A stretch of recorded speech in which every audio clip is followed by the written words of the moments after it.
Mesdames et messieurs, l'Union européenne et l'OTAN viennent d'être prises au piège. Ils sont dans un regret total et indéterminé.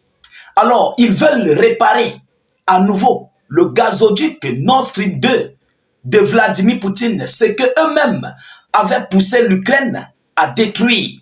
Ce gazoduc qui ravitaillait en gaz via la Fédération de Russie pour l'Europe. Ils avaient envoyé des terreaux ukrainiens et leurs organisations de détruire ce gazoduc. Ce sont eux, Européens, qui financent ce conflit russo-ukrainien, qui donnent des sommes colossaux à Volodymyr Zelensky. Ce sont eux qui poussent l'Ukraine à combattre la Fédération de Russie. Ce sont eux qui ont poussé Volodymyr Zelensky à interrompre, à mettre fin au transit du gaz russe via le territoire ukrainien passant par la Slovaquie, la Hongrie de M. Viktor Orban pour alimenter les pays d'Europe. Aujourd'hui, ils sont dans un regret.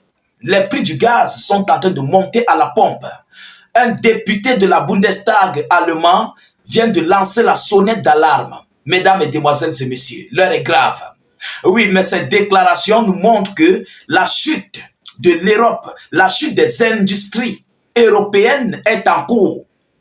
Oui, la chute, je répète, la chute des industries européennes est en cours de téléchargement. Si ça reste là comme ça, 5 ans ou bien 5 ans c'est trop, 2 ans, je vous le dis sincèrement, ils auront un regret de tous les temps. Ah oui, un regret qui va battre le record. Mesdames, Mesdemoiselles et Messieurs, qu'est-ce que ce député dit? Permettez-moi de vous donner l'annonce officielle. Ce qu'il a déclaré, c'est un député allemand de la Bundestag. Qu'est-ce qu'il a dit?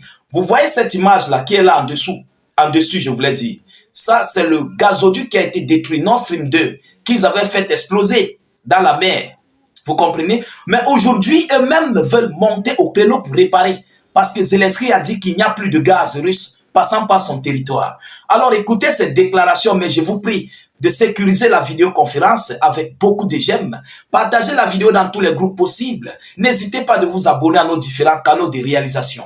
Vous comprenez? C'est très important. Voilà. Mettez cette vidéo dans tous les groupes pour permettre à nos frères de rejoindre notre page et surtout de les mettre aussi dans l'abri d'actualité parce qu'ils cherchent nos vidéos mais ils ne savent pas comment faire pour nous rejoindre. C'est totalement gratuit. Cliquez sur le bouton s'abonner. Lorsque vous êtes là, cliquez sur s'abonner sur YouTube, juste là en dessous, et activez la cloche de notification. Sur Facebook, pareil. Vous cliquez sur suivre là et vous activez la cloche de notification pour ne plus rater nos prochaines émissions. Mesdames et messieurs, ça pleure en Europe. Ça pleure. Alors, on se souvient, en janvier, ils montraient les dents. Ils riaient. Oui, ils riaient. Parce qu'ils avaient vu que la Russie ne vendait plus le gaz normalement via son gazoduc. Nord Stream 2. Aujourd'hui, ça rattrape l'Europe. Écoutez, selon les informations en allemand, ils veulent relancer le Nord Stream 2 via la Russie. Ce schéma que vous voyez là, cette carte que vous voyez là, ça quitte la Russie, ça part directement en Allemagne, à Berlin. Vous comprenez? Alors, passant par la mer Noire et ça entre de l'autre côté.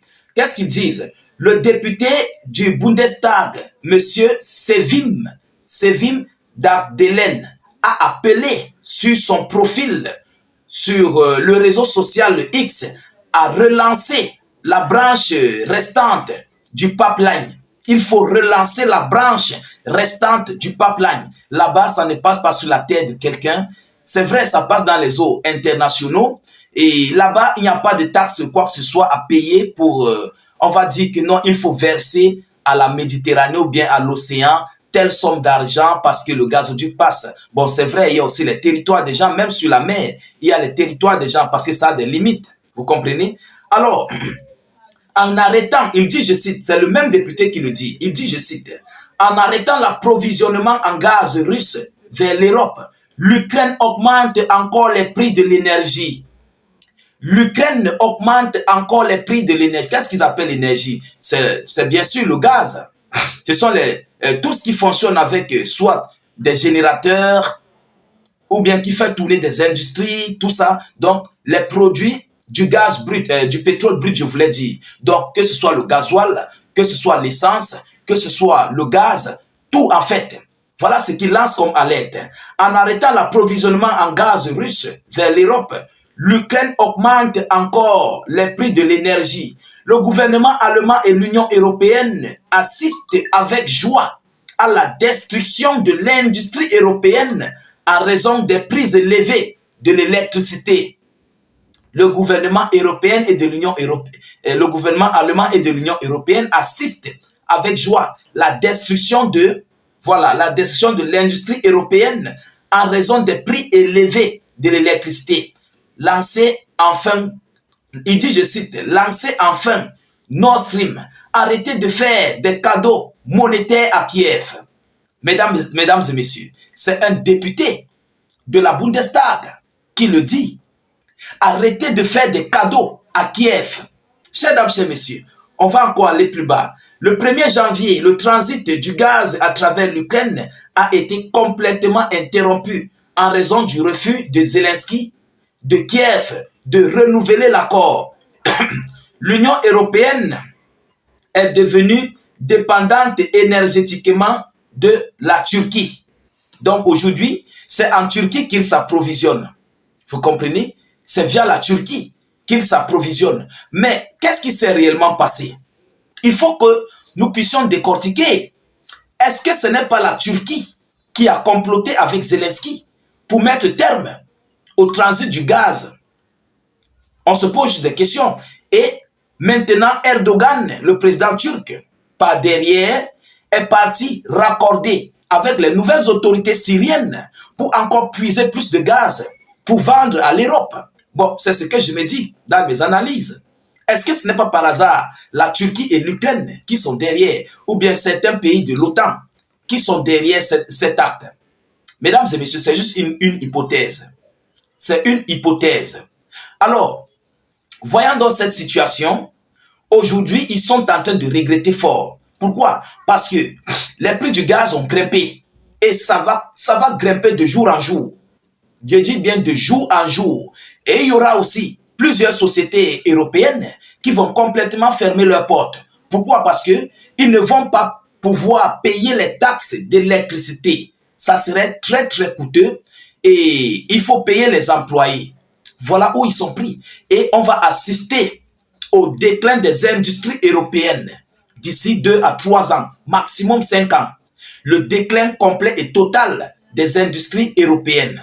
Donc, cela veut dire quoi? Sur l'ensemble de l'Union européenne, si peut-être il y en avait dans le passé, peut-être en 2024, s'il y en avait peut-être 200 industries européennes sur l'ensemble de l'Union européenne, avec le temps, on va se retrouver que ça va rester peut-être 50 ou 80.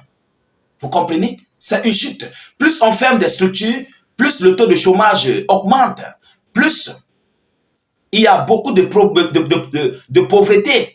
Et vous savez que ce sont les employés qui payent les taxes. Ce sont les employés, chaque employé dans une structure paye les impôts. Et c'est comme ça que les caisses de l'Union européenne vont s'affaiblir. Et on va assister totalement au déclin, ici à la chute de l'Union européenne. Mesdames et messieurs, c'est une chaîne très bien coordonnée. Et il faut que les Occidentaux comprennent ça. C'est un message qu'ils doivent comprendre. Et ils doivent trouver les voies et moyens pour réparer ce Nord Stream 2 qu'on vient de déclarer. Ce député de la Bundestag qu'on appelle Sevim Dagdelem. C'est comme ça qu'il s'appelle. Monsieur Sevim Dagdelem, soyez salué. Vous êtes un homme qui a vraiment de la vision. Parce que vu ce qui va se passer, ce qui est en train de s'opposer, chers dames, chers messieurs, tenez-vous tranquille. Si c'est l'Ukraine qui ravitaille l'Europe, parce que même l'Ukraine possède du gaz, il possède du pétrole, il va augmenter les prix pour acheter des armes pour combattre la Russie. Et Vladimir Poutine ne resterait pas bras ballants. Lui aussi va chercher à se venger. Il va frapper sur les dépôts, voire même les différents gazoducs. Il va frapper là-dessus. Pourquoi? Parce que lui, il veut se ravitailler militairement en vendant son gaz et son pétrole pour combattre la Fédération de Russie. Et les Russes ne seront pas contents. Ils vont frapper pour anéantir. Vous comprenez? Voilà ce qui va se passer, mesdames, mesdemoiselles et messieurs. En tout état de cause, nous continuons de suivre cette actualité le plus près que possible.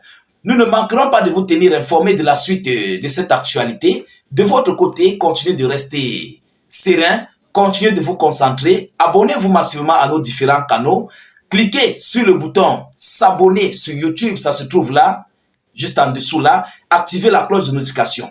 Et pareillement sur Facebook, vous cliquez sur suivre là en dessus, activez les cloches de notification. Ça vous permettra de recevoir les vidéoconférences en temps réel. N'hésitez pas, s'il vous plaît, de mettre suffisamment d'avis en commentaire. Même si vous n'avez rien à écrire, faites des cœurs, des étoiles en commentaire.